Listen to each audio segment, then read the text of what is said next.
أبرهام ونبي موسى أملاك أبرهام ونبي موسى أنا استعلم قدست سلاسي تمسكنوا تمسكنوا تمسكنوا تبل على نفسي بوداسي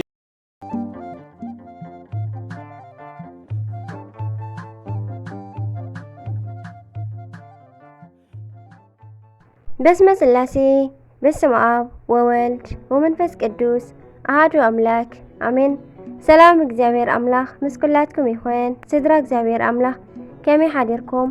ኣነ እግዚአብሔር ይመስገን። ክብሪ ይስፋሕ መድኃኔዓለም ኣቦይ ልዑል እግዚአብሔር አምላኽና ክሳብ ሰዓት እዚኣ እትጸንሕ እስትንፋስ ዓዲሉ ብጸጋን ብጥዕናን ስለ ዘጽንሐና ክብርን ምስጋናን ኣምልኮን ውዳሴን ንዘላለም ንዑ ይኹኖ። ከምኡውን ነታረሪት ህሊና ቅድስተ ቅዱሳን ንጽሕተ ንጹሃን ወላዲት ኣምላኽ ወላዲት ቃል ዝኾነት ቅድስቲ ኪዳነ ምሕረት ኣደይ ቅዱስ ወዳ ብዝሃባ ክብርን ምስጋናን ውዳሴን ይብጽሓያ። ከምኡውን ንኹሎም ቅዱሳና እግዚአብሔር ኣምላኽና ብዝሃቦም ቃል ኪዳን ብዝሃቦም ክብሪ ከከም መዓርጎም ክብርን ምስጋናን ንዘለኣለም ንዕኦም ይኹን ኣሜን። ለካቲት 22 ናይ ዕለቱ ስንክሳር ድሰምዕ ዘንብብ ፍቕሪ ጎይታ ኣብ ልቡ ይዕንብብ ሓለዋን ጸሎትን ናይ ቅዱሳን ድማ ይረክብ። ዝክረ ጻድቅ ለዓለም የሉ ዝኽሪ ናይ ጻድቕ ንዓለም እዩ ዝነብር ኣሜን። ካብ ኩሉ ክፉእ ዘበለ ክድሕኑ ንቅዱሳን ተማሕፀኑ ኣሜን። በስመ አብ ወወልድ ወመንፈስ ቅዱስ አሐዱ አምላክ ኣሜን። ለካቲት 22 ናይ ዕለቱ ስንክሳር ንኣባ ባሮና ናይ ዕረፍቱ በዓልን ብኸሓዲ ንጉስ ኣብ ናይ ዲዮቅልጥያኖስ ዘመን ኣብ ሃገረ ፋርስ ዝተቐትሉ ናይ ሰማዕታት ስጋኦም ዝፈለሰሉን ዕለት እዩ። ኣባ ባሮና ስለ ትሩፋቱን ጽድቁን ስለ ተጋድልኡን ድንቂ ስለ ዝኾኑ ተኣምራቱን ናይ ቅዱሳን ነገሥታት ናይ ኣኖሬዎስን ኣርቃዴዎስን ኣቦ ዓቢ ንጉስ ቴዎዶስዮስ ናብ ናይ ፋርስ ንጉስ ለኣኾ። ኣብ ማእኸሎም ስለ ዘሎ ፍቕሪ ኢሉ ድማ ህያብ ለኣኸሉ። ኣባ ማሮና ዝኸበረ ጻድቕ ኤጲስቆጶስ እዩ እሞ ናይ ፋርስ ንጉስ ሳቦር ንኣባ ማሮና ዓቢ ክብሪ ኣኽበሮም። ብዓቢ ክብሪ ብምኽባር ድማ ኣብ ቤተ መንግስቲ ኣቐመጦ።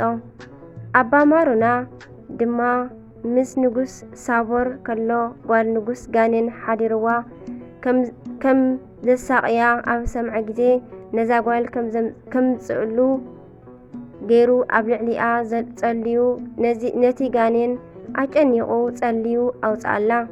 ንሳ ድማ ተፈዊሳ ድሓነት። ንጉስ ድማ ጓሉ ከም ዝድሓነት ኣብ ዝረኣየ ጊዜ ብጣዕሚ ተሓጐሰ፣ ብጣዕሚ ድማ ደስ በሎ። ናይ ኣባ ማሮና ፍቕርን ኣኽብሮትን ድማ ወሰኸ።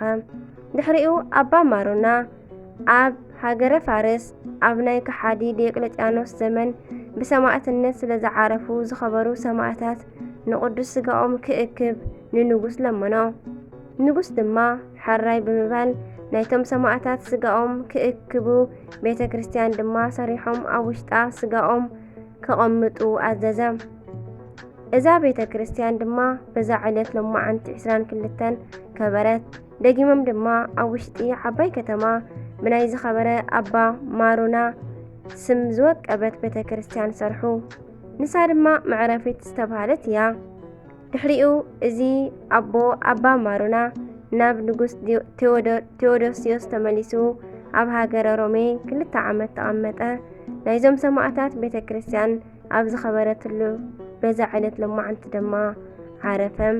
ናይ ኣባ ማሮናን ናይ ሰማዕታትን ረድኤት በረኸቶም ይሕደረና፣ ብጸሎቶም ድማ መድኃኔዓለም ይምሓረና ኣሜን። ለካቲት 22 ዝኽበሩ ዓመታዊ ናይ ቅዱሳን በዓላት ቅዱሳን ሰማዕታት ፋርስ ፍልሰቶምን ቅዳሴ ቤቶምን፣ ቅዱስ ኣባ ማሮና ጻድቅ ኤጲስቆጶስ ናይ ፋርስ ሰማዕታት ዓጽሚ ዝኣከበ፣ ቅዱስ ኣባ ቡላ። ወርሓዊ በዓላት ድማ ቅዱስ ኡራኤል ሊቀ መላእክት፣ ቅዱስ ሉቃስ ወንጌላዊ፣ ቅዱስ ዶቅስዮስ፣ ኣባ እንጦንዮስ ወኣባ ኣበ መነኮሳን ዓቢ ማለት እዩ፣ ኣባ ጳውሊ የዋህ ኣሜን። በረኸቶምን ጸለቶምን ይሕደረና፣ ብጸለቶም ድማ መድኃኔዓለም ይምሓረና ኣሜን። ስንክሳር ብሰምዕ ዘንብብ ፍቕሪ ጎይታ ኣብ ልቡ ይዕንብብ ሓለዋን ጸሎትን ናይ ቅዱሳን ድማ ይረክብ ዝክረ ጻድቅ ለዓለም ይህሉ ዝኽሪ ናይ ጻድቅ ንዓለም እዩ ዝነብር ኣሜን።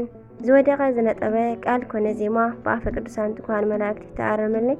ወስብሐት ለእግዚአብሔር ወለወላዲቱ ድንግል ወለመስቀሉ ክቡር ኣሜን። በረኸትን ረድኤትን ናይ ኩሎም ናይ ቅዱስ ዑራኤል ናይ ኩሎም በዘለማዓንቲ ዝውዕሉ በረኸተ መሕደረና ኣሜን ለይኩን። በድጋሚ ስብሐት ለእግዚአብሔር።